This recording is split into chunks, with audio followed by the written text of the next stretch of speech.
guys! Welcome to my YouTube channel. So for today's video, we're going to make sandwich like this.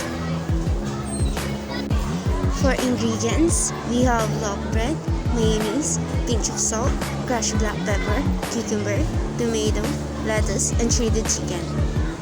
Without waiting any longer, let's get started.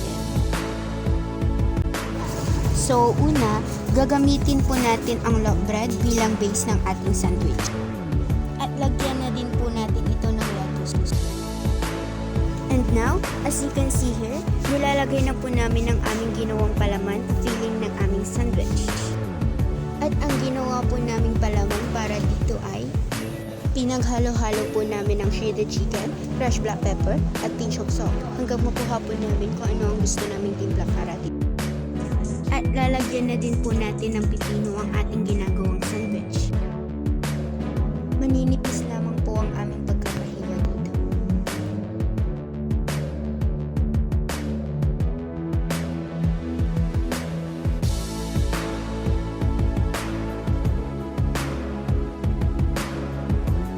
And next, ilagay na din po natin ang kamatis. Maninipis na hiwa din po katulad ng pipino.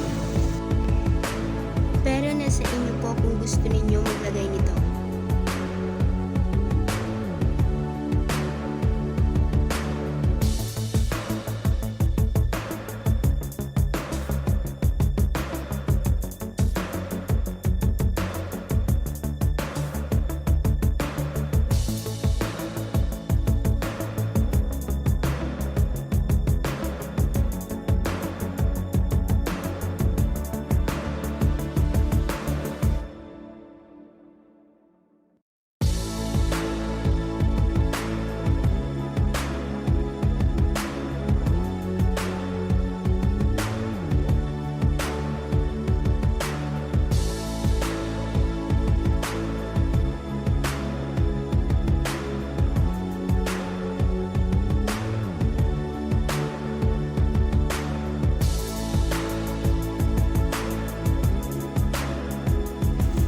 Here, lalagyan po natin ng toothpick ang sandwich para hindi mahulog ang ating mga inilagay dito. Pero aalisin din po natin ito mamaya bago po ito kainin.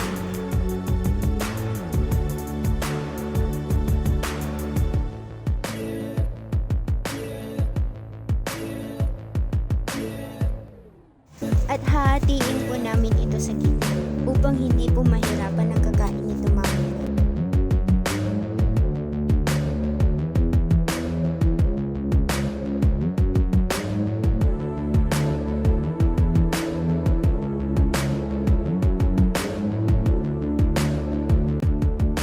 It's plating time. Ipinaikot po namin ang natirang lettuce sa aming serving plate upang maging palamuti para po dito. Inilagay pa po namin ang aming pwedeng ilagay pa po dito.